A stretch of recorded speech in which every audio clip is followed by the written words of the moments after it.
पण असं दिसायला लागलं पुढं पुढं की पैसा तर येतोय, जातोय कुठं मिळच लागत नाही. त्याच्यानंतर छोटा मोठा आमचा क्रॅशेस चालू झाले. 2 पार्टनर 2 भाऊ जसे वेगळे होतात तसे आम्ही वेगळे झालो. परत एकदा माझ्यावरती, कारण 2 कामं नाही बघू शकत ना, सेल्स पण बघायचं आणि टेक्निक पण बघायचे. हे परत माझ्या एकट्यावर आलं 2017 साली. 17 साली हे आल्यानंतर मी फ्रस्ट्रेशनमध्ये गेलो. बऱ्याच गोष्टी घडल्या आमच्या पार्टनरमध्ये. त्या दिवशीपासून मी टार्गेट घेतलं की हा जो 1 एप्रिल ही 31 मार्च 2025चा मार्च जो असेल तेव्हा आमचं कमीत कमी 25 करोडचं टार्गेट असणार आहे. म्हणजे पहिलं आमचं 1.5 कोटीचं झालं, हे मला वाटतं त्याच्यापेक्षा 10 पटीने ते 20 पटीने जास्त असणार. आणि काही ऑर्डर्स ह्या अनकम्प्लीट होत्या आणि कंपनीवरती कर्ज होतं. हे सगळं फ्रंटला पुढं माझ्यावरतीच येत होतं. मग त्या टायमाला वाटलं की यार काय फायदा आहे ना आता, अरे इन्कम तर सगळं स्टॉप झालंय. आणि अचानक सगळ्या गोष्टीचा लोड आला. तेव्हा असं वाटलं होतं की हा विषय शेवटचा असेल आपला, इथून संपवलेलं परवडलं आपला विषय.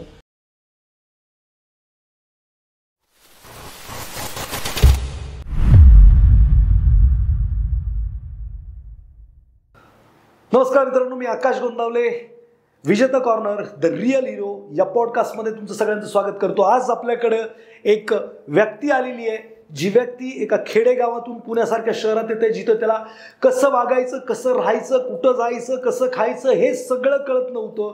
असं असताना 12वी शिकलेली व्यक्ती उद्योग करून फेल्युअर होऊन त्याच्यानंतर उद्योग उभा करून आज एक सफल व्यावसायिक आणि खूप चांगलं अर्निंग करणारा व्यक्ती बनलेले आहेत.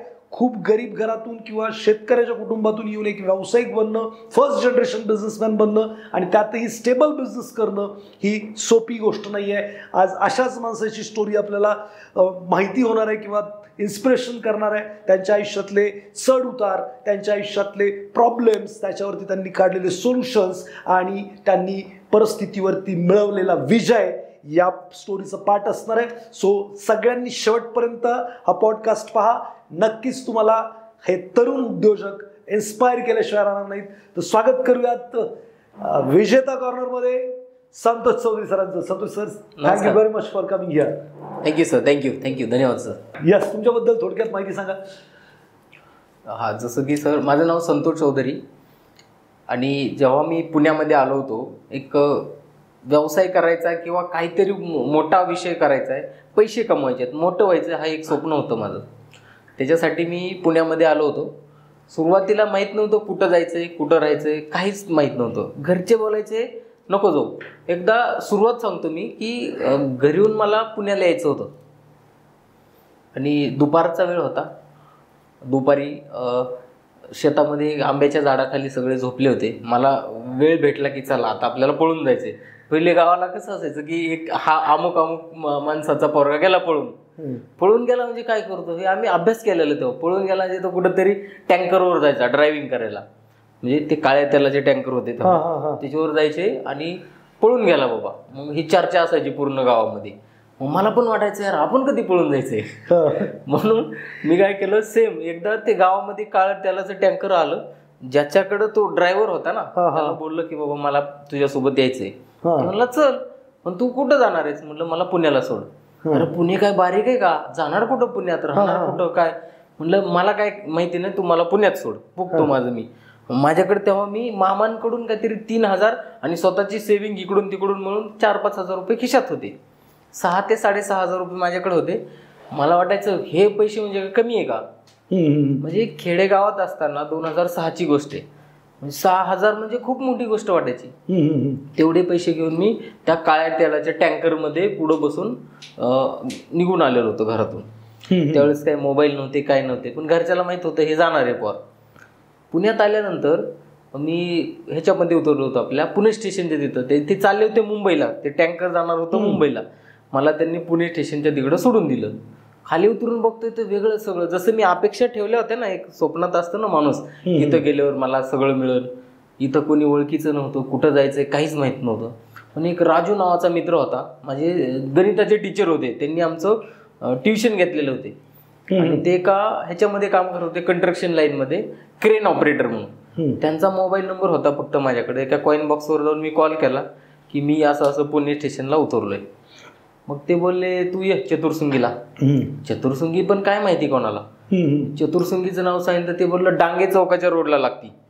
मग माझ्या चतुर्सुंगी स्किप झालं, पुणे स्टेशनवरून बसलो, रिक्षा पकडली आणि डांगे चौकात स्पेशल रिक्षा करून डांगे चौकात देण्यात राहिलं ना. तिथं उतरलो, फोन केला मी कॉईन बॉक्सवरून राजू सरांना की सर मी डांगे चौकात उतरलोय. ते बोलले तुला कोणी सांगितलं डांगे चौकात जायला. म्हणजे रस्ते माहिती नव्हते, काहीच नव्हतं. उतरायचं चतुर्सुंगीला होतं, गेलो डांगे चौकात.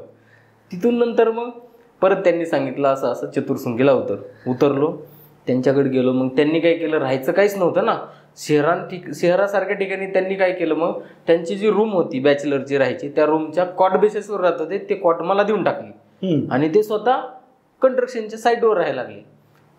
माझे मित्र गावाकडून यायला 3-4 दिवस टाइम होता. मग हे कॉट बेसिसची त्यांची गोविंद गार्डनच्या समोरचं अपार्टमेंट 10-12 मजली, त्या अपार्टमेंटमध्ये यांचं कॉट बेसिस होतं. आणि समोर खाली हॉटेल मला दिसायचं गोविंद गार्डन.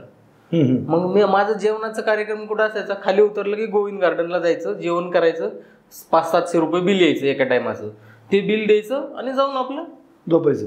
दुसरं काय करायचं, जाऊन झोप आराम करायचं. मला वाटायचं हेच लाईफ आहे. मग माझे मित्र आल्यानंतर म्हणलं आपण ऍडमिशन घ्यायला जाऊ, त्यांना कॉलेजेस माहीत असतील. त्या मित्रांना MBA ची तयारी करत होती ती पोरं, आणि मी आपला 12वी पास आउट होऊन आलेलो होतो. आणि ते थोडे मोठे होते माझ्यापेक्षा, 3-4 जण. त्याच्यातला नंतर दत्ता नावाचा मुलगा आला. तो सकाळी आंघोळ झाल्यावर त्याने काय केलं, किराणा दुकानात गेला, एक दुधाचं पॅकेट, एक खारीचं पॅकेट घेऊन आला. आणि तिथल्याच रूम त्या ह्याच्या कुकवाल्याला सांगितलं दूध गरम करून दे, थोडी साखर टाकून. आणि त्यांनी आणलं. म्हणला चल नाश्त्याला. अरे म्हणलं एवढं मोठं हॉटेल आहे की खाली. तो म्हणला जर आपण त्याच हॉटेलला दररोज जेवलो तर गावाकडची सगळी जमीन विकायला लागेल. म्हणलं कसं काय. म्हणलं अरे ह्याच्यात बघ, हे आम्ही त्या लिटरली 2-3 नाश्ता तिकडे 15 का 20 रुपयात केला त्या दिवशी. म्हणलं हे असे पैसे वाचवायचे असतात. मग माझ्या ध्यानात आलं की यार आपण किती घालवले ते. तो येण्याच्या आधी मी 3-4 हजार रुपये घालवले होते डायरेक्ट जेवण्यासाठी, नुसतं जेवण्यासाठी, काहीच केलं नाही. मग ऍडमिशन कसं घ्यायचं, रूम शोधायला, एकतर बॅचलरला पोरांना रूमच देत नव्हते. आम्ही पूर्ण थेरगाव काळेवाडी पालती घातली, चालत जायचो. फक्त सकाळी उठायचं, जेवण करायचं, नाश्ता करायचा आणि चालत हिंडायचं.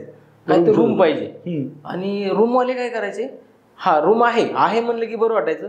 बॅचलर आहे का, आम्ही खुशीने सांगायचं येस बॅचलर आहे, नाही द्यायची. अरे म्हणजे लोक बोलायचे रूम आहे पण बॅचलरला नाही द्यायची. मला राग यायचा, यार बॅचलरला का नाही द्यायची रूम. मग एका ठिकाणी एक लेडी होती, तिला म्हणलं मॅडम मला रूम पाहिजे होती. ओके, दाखवली रूम, बी आवडली आम्हाला. म्हणले बॅचलर म्हणजे फॅमिली आहे का तुमची. म्हणलं नाही आम्ही बॅचलर आहे. मग तिने बंद केला दरवाजा, आम्हाला नाही द्यायची. असं आमच्यासोबत 10-5 दिवस घडलं. एका ठिकाणी थेरगावमध्ये आम्हाला रूम भेटली कशी तरी. एक रूम होती, त्यात आम्ही 4-5 जण राहत होतो. सुरू झालं तिथून पुढं. मग कॉलेज वगैरे कॉलेजला पण माहिती नव्हतं जायचं कुठं. त्याच मित्रांची मदत घेऊन ॲडमिशनसाठी त्यांनी मागितलं डोनेशन. माझ्याकडे तर सगळे पैसे खल्लास झालते. डोनेशन द्यायला पैसे नव्हते. मग गावाकडे जाऊन परत काम वगैरे सुरू केलं का, कसं केलं मग त्याच्यानंतर. नाही पहिल्यांदा परत गावाला सांगितलं की मला अजून ऍडमिशन घ्यायला पैसे द्या.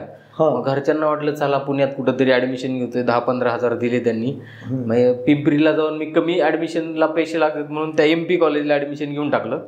आणि गावाकडून एक सायकल आणली, कारण रिक्षात बसले कुठं पण उतरा 5 रुपये लागायचे. कुठून आणायचे 5 रुपये, भेटत नव्हते ना. मग सायकलवरती आपलं कॉलेजला जायचो मी. आणि त्याच्यानंतर मी शोधायचो काम घ्यायला, काहीतरी काम केलं पाहिजे ना. मग कामासाठी मी सेम अशीच पायपिटी जशी रूमला केली ना, सायकलवर बसायचो आणि पूर्ण ऑफिसेस MIDC पालत्या घालायच्या की जॉब भेटतोय का. आणि त्यावेळेस दिसायला मी लहान होतो ना, भेटायचंच नाही काम. म्हणजे तुला काय कामाची गरज आहे, आता शिक्षण करतोयस ना, आधी शिक्षण कर मग काम कर. काम नाही भेटलं. मग काळेवाडीमध्ये एक दर्पण केबल नावाचं केबल नेटवर्क जाळं आहे. तिकडं माझ्या मावस भावानी सांगितलं की तो काम करत होता तिथं. पहिला जा बोलला, हा माझा मावस भाऊ आहे, त्यांना नाव सांग माझं. मग त्या दर्पण केबलकडं मी कामाला लागलो. म्हणजे ती वायर कनेक्शन जोडणे, TV केबलचं वगैरे, या कामात मी. पहिलं काम तुमच्या आयुष्यातलं ते. हो, पहिलं काम. पुढे काय काय कामं केली तुम्ही. केबल नेटवर्कचं काम झालं. त्याच्यानंतर मी MLM मार्केटिंग केली. त्याच्यानंतर इन्शुरन्स विकला. सेल्स डेव्हलपमेंट मॅनेजर होतो. लिफ्टच्या कंपन्यात कामं केली. म्हणजे फक्त लिफ्टच्या कंपन्यांमध्ये काम करत असताना मग तुम्ही लिफ्टची तुमची कंपनी स्थापन केली. एलिव्हेटर, काय नाव तुमच्या कंपनीचं. स्विफ्टकॉन एलिव्हेटर्स. स्विफ्टकॉन एलिव्हेटर्स. ओके. बरं, हे व्यावसायिक व्हायचं हे पहिल्यापासून डोक्यात होतं का, असंच प्रवासामध्ये वाटलं की व्यावसायिक झालं पाहिजे? डोक्यात स्वप्नच लई मोठी होती त्याच्यामुळे नोकरीत रमलेच नाही? नाही, पहिल्यापासून असं वाटायचं की मला उद्योग करायचा आहे, व्यवसाय. मला एकच की मला कोणाच्या अंडर काम करायला आवडत नव्हतं आणि म्हणून मला व्यवसाय करायचा होता. कोणाला तरी कामाला लावायचं, कोणाचा बॉस व्हायचंय, पण कोणाच्या बॉसगिरीत नाही राहायचं हे डोक्यात होतं. एकदा मला एक आठवतं की KSB चौकामध्ये KSB कंपनी, त्याच्यात मी 1 दिवसाचा अनुभव आहे मला नोकरीचा, 1 डे. म्हणजे इंटरव्ह्यू झाला, तिकडं बोलवलं त्यांनी, काहीतरी 6 का 8 हजार पगार होता आणि त्यांनी एक ड्रेस दिला घालायला, जा हे घालून ये. ड्रेस घातला. मग तिकडं एक टायमाला जेवण पण होतं, खायला प्यायला सगळं होतं आणि वॉशरूमला गेलो, आरसा लावलेला होता तिथं आणि आरशात मी स्वतःला बघितलं त्या कपड्यांमध्ये की म्हणलं तू हे काम करणार आहेस. पण मला निघून पण येता येत नव्हतं तिथून. कसा तरी तो दिवस काढला. तेवढा अनुभव आहे मला की कंपनीत काम करायचा 1 डेचा. दुसऱ्या दिवशी नाही गेलो. मग मी एका कंपनीत, आमच्या दुसऱ्या एका एलिव्हेटर कंपनीमध्ये जॉब करायला चालू केला. तिथून मात्र काय झालं की माझी कायापालट व्हायला सुरुवात झाली. कारण 1 ऑर्डर, 2 ऑर्डर, 4 ऑर्डर हे मी विकायला चालू केला प्रोडक्ट. त्याच्याबद्दलही जास्त माहिती नव्हती, पण मी जेवढी होता होईल तेवढी माहिती गोळा करायचो, अभ्यास करायचो त्याच्यावरती आणि प्रोडक्ट सेल केला. त्याच्यानंतर कुदळे सर म्हणून, तानाजी कुदळे माझे मित्र आहेत, ते एलिव्हेटर कंपनीतच जॉब करायचे, पण ते काम करायचे फिटिंगचं वगैरे, म्हणजे त्यांचं टेक्निकल काम होतं आणि मी सेल्स काम करायचो. आमची दोघांची एकदा मीटिंग झाली, तर ते बोलले तुला आमच्या कंपनीत जॉब लागू शकतो, चांगला पगार भेटेल, हे तर काय काम करतोयस. म्हणलं किती भेटेल, माझ्या आता आहे त्याच्या 2 पट भेटेल. मी एक्सायटेड ना. मला म्हणले किती ऑर्डर आणशील. म्हणलं सर महिन्याला मी 4-5 ऑर्डर तर आणूच शकतो. मग ते थोडं नॉलेज जास्त होतं ना माझ्यापेक्षा. ते बोलले काम करूया ना, आपणच कंपनी टाकूया. मग इन्स्टॉलेशन मी बघतो, सेल्स तू कर. झालं. हा विषय घेतला आम्ही आणि 2-4 दिवसात आम्ही तसे निर्णय घेऊन 10-20 हजार गोळा केले इकडून तिकडून आणि प्रायव्हेट लिमिटेड कंपनी, आम्ही स्विफ्टकॉन एलिव्हेटर प्रायव्हेट लिमिटेड ही कंपनी सुरुवात केली. बरं. सुरुवात केल्यानंतर रिझल्ट 20,000 रुपये कॅपिटल गोळा करून सुरू केलेली कंपनी म्हणायचा. 20,000 रुपये. त्यातले अर्धे त्यांनी, अर्धे मी करून जुगाड केलं. एक ऑफिस घेतलं, ब्रोशर छापले. ब्रोशर म्हणजेच कंपनी वाटायचं तेव्हा, माहित नव्हतं कंपनी काय. बरं. म्हणजे छापले आम्ही ब्रोशर, काहीतरी 1500 ब्रोशर छापले होते. हे ब्रोशर म्हणजे कंपनी, काहीच नव्हतं हातात. आता सांगायला कॅमेऱ्यासोबत आता ते बिल्डर पण ऐकतील माझं, ऐकलं तर ऐकलं, पण मला असं म्हणायचंय पहिल्यांदा दुसऱ्याची लिफ्ट ही माझीच आहे म्हणून आम्ही दाखवली होती. त्याला पण डेअरिंग लागते ना सर. तर तानाजी कुदळे सर बोलले की यार हे कसं काय. एका बघा अकोर्डीत एक बिल्डर आहेत, आता नाव नाही घेणार, इथं पण आहेत, त्यांच्याकडे आम्ही बसलो होतो लिफ्ट विकायला. 5 मजल्याची ती पहिली लिफ्ट माझ्या लाईफ मधली, स्वतःच्या कंपनीची. ते बोलले चला तुमची लिफ्ट कुठं बसली.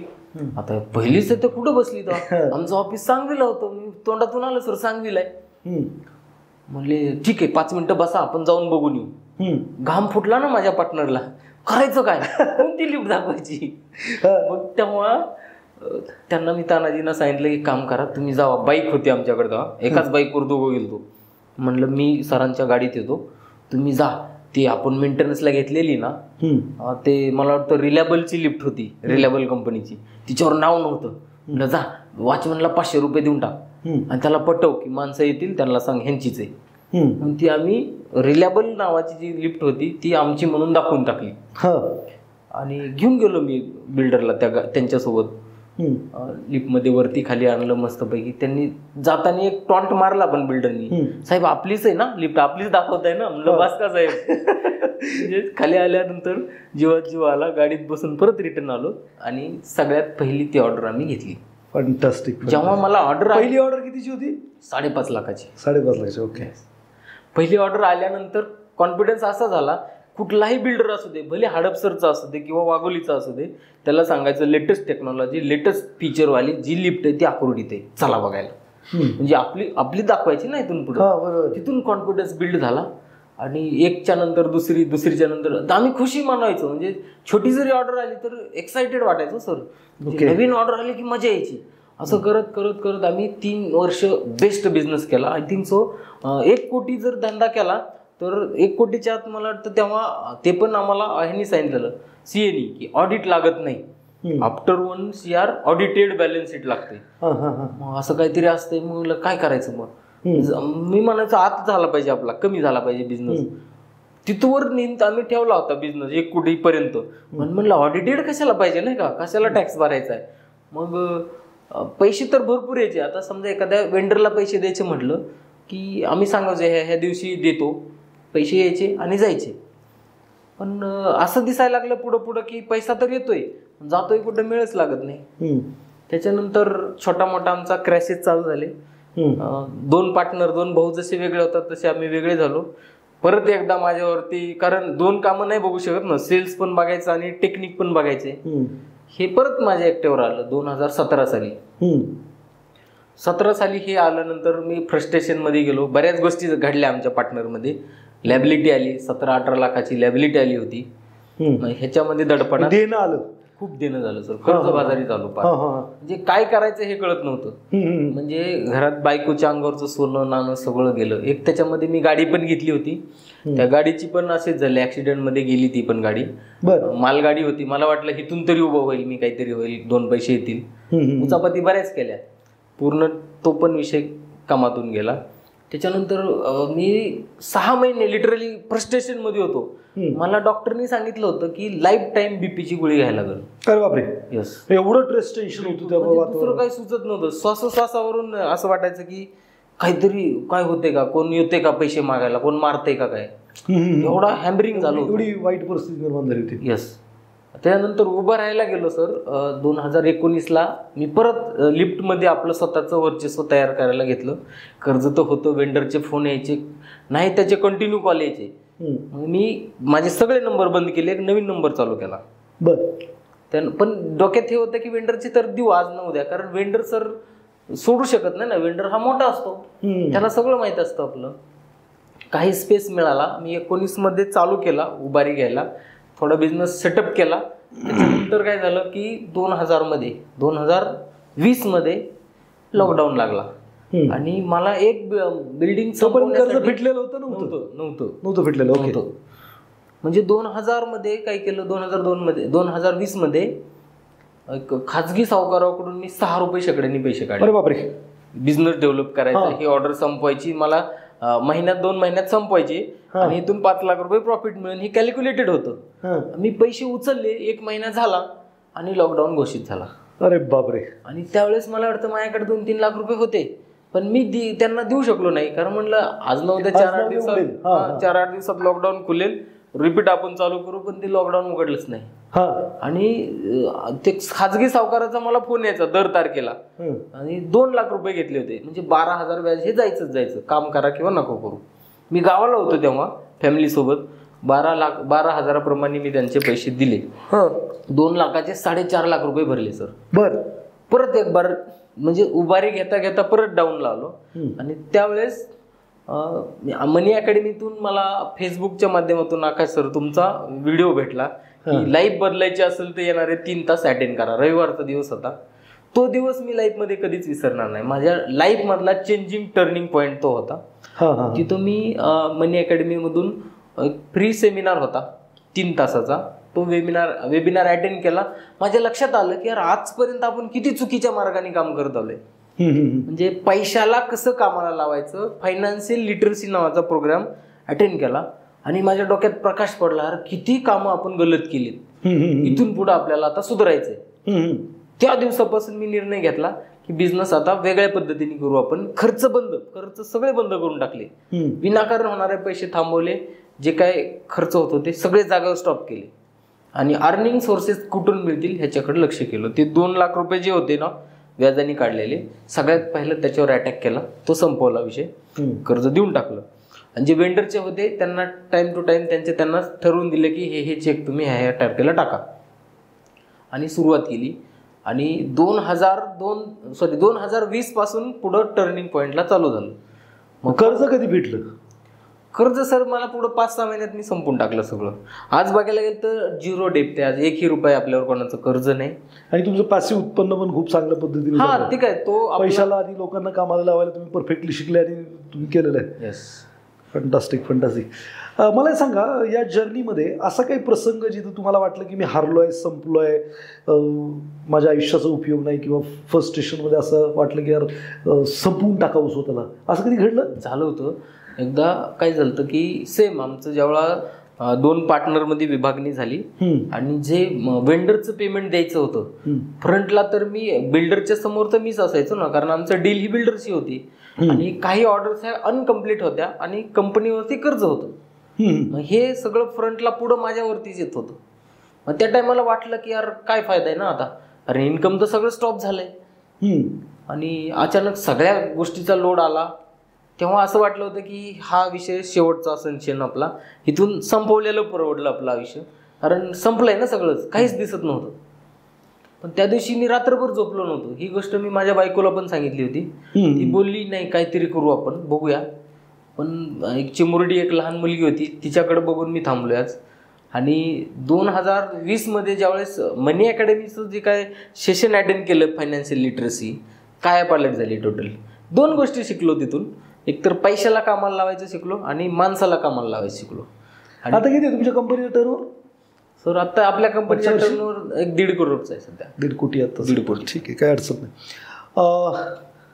अशी 5 लोक ज्यांचं तुमच्या आयुष्यात खूप मोठं कॉन्ट्रीब्युशन असं तुम्हाला वाटतं, किंवा ते जर नसते तर तुमचं आजचं आयुष्य जे काय आहे ते नसतं, असे 5 लोक कोण आहे ज्यांचे तुम्ही त्यांना ग्रॅटिट्यूड देऊ इच्छिता? असं सगळ्यात पहिलं माझे फादर, जे माझ्यासाठी मोटिवेशन पण आहे आणि ज्यांच्यामुळं आज मी इथे, म्हणजे त्यांनी खूप माझ्यावरती संस्कार केलेत, सगळ्यात चांगले केलेत आणि घाबरवलंय पण मला त्यांनी.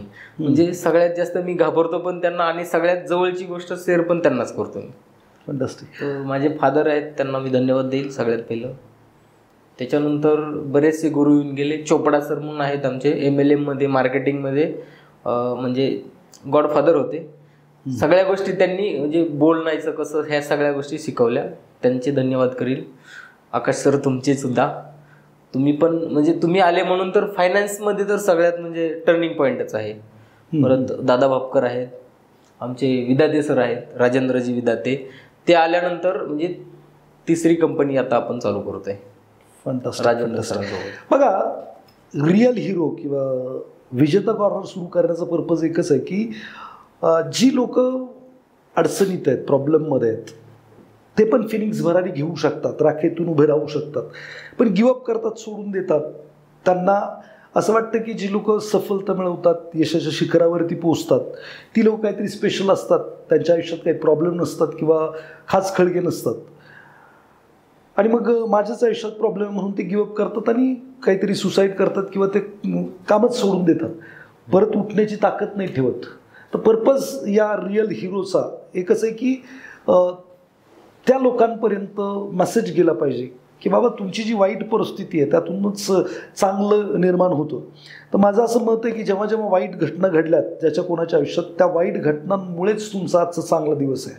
तर अशी एखादी वाईट घटना जर ती घडली नसती तर आज तुम्ही इथं नसता. जसं की एखादा माणूस फेल होतो आणि त्याच्यानंतर ती वाईट घटना घडते, खूप स्ट्रेस येतं, टेन्शन येतं, वाटतं काहीतरी संपव, पण परत त्याच वाईट घटनेमुळे तो एवढा जागा होतो की त्याच्यानंतर तो काय करतो, पूर्ण अभ्यास करतो आणि त्यानंतर तो टॉप रँक कधी सोडत नाही. मग असे वाईट घटनेत वाईट वाटलं, त्यावेळी वाटलं की यार हे लईच डिझास्टर आहे, पण ते जर घडलंय म्हणून तुम्ही आहात, अशी काही एखादी घटना आहे ना सर? 2017ला ही घटना घडली होती. म्हणजे जानेवारीचा महिना होता 2017. होंडा सिटी कार होती आमची कंपनीची कॉमन, तानाजी कोदळे आणि मी. तर आता कॅमेऱ्यासोबत सांगायला तरी जी सांगून टाकतो खरं. म्हणजे त्यावेळेस सर एलिव्हेटर लाईनमध्ये बरेच लोक ड्रिंक करतात, म्हणजे 99% करतातच. आणि आमचं पण खुशी मनवायची म्हणलं की काय, आज जर ऑर्डर आली नवीन की पार्टनर ना आम्ही दोघं जण पार्टी करायचं. आणि त्या दिवशी पण सेम घटना झाली होती. म्हणजे कोणीतरी आम्हाला एक मिलिटरीचा खंबा आणून दिला होता, 2-3 आम्ही फिनिश केलता. रात्री 12-12:30 वाजले होते, रस्ता सगळा सुमसाम होता. त्या रोडवरती मला कुठंतरी जायचं होतं असं मी जिद्द करत होतो. गाडीत ड्रायव्हर होता, ड्रायव्हरला घेऊन चाललो होतो, पण ड्रायव्हरने सांगितलं सरजी तुम्ही बसा. तो ड्रायव्हर तसाच किन्नर साईडला गेला आणि मी येऊन ड्रायव्हर सीटवर जाऊन बसलो. आणि मला वाटतं नाशिक फाटा त्यावेळेस नेटकाच चालू झाला होता, ब्रिज मधोमध. ते BRT रस्ते आता लावलेत, BRTचं ते लावलेलं नव्हतं आणि मधून गाडी चालत होती. आणि नाशिक फाट्याला जाताना डिवायडर आहे, मध्येच एक खांबळा आहे सायनिंग बोर्डचा, दोन्ही साईडनी म्हणजे गाड्या जातात आणि मध्येच चालू होतं डिवायडर. आणि होंडा सिटी आमची त्यावेळेस ॲटो गाडी होती, म्हणजे गिअर पुढे ढकलला की चाललं, कुठलं टाकायचं नाही. आणि विदिन काही सेकंदात ती 100चा स्पीड पकडायची. आणि त्या केसमध्ये त्या अवस्थेत मी त्या गाडी चालू 100च्या स्पीडने चालत होती, मधोमध सायनिंग बोर्डचा खांबा, डिवायडर चालू आणि गाडी जाऊन डायरेक्ट पुश झाली. टोटल गाडी लॉस झाली. एअरबॅगमुळे मी जिवंत राहिलो.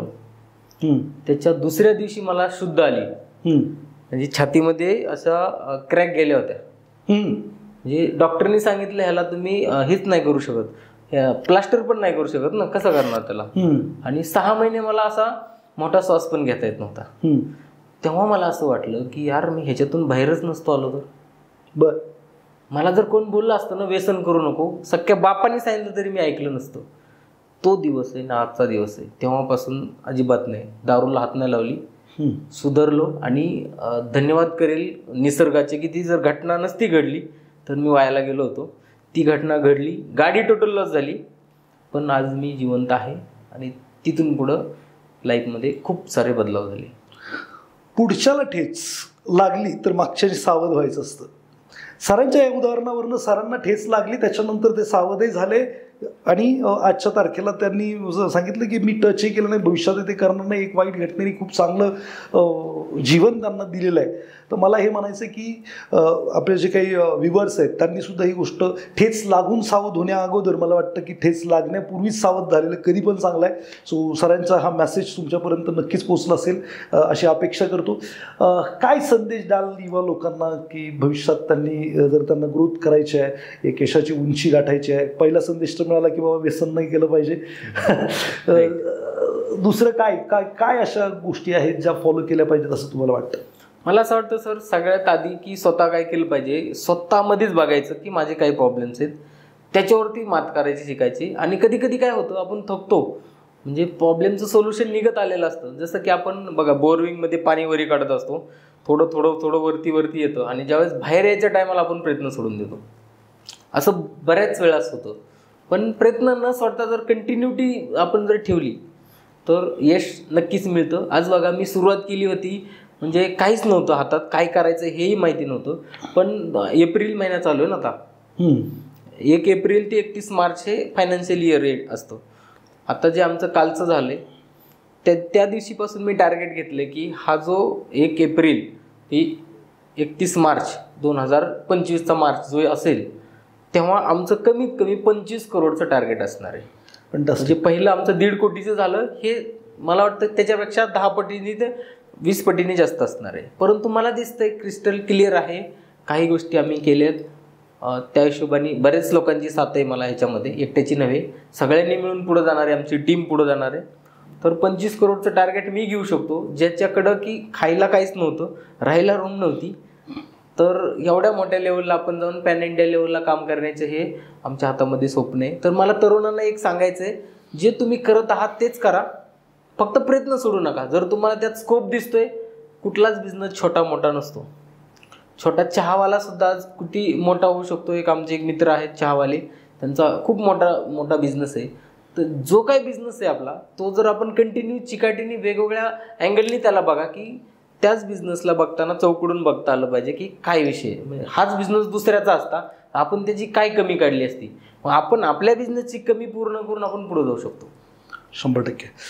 तर मित्रांनो, नक्कीच तुम्हाला संतोष सरांची स्टोरी आवडली असेल, नक्की रिप्लाय करा खाली चॅटबॉक्समध्ये.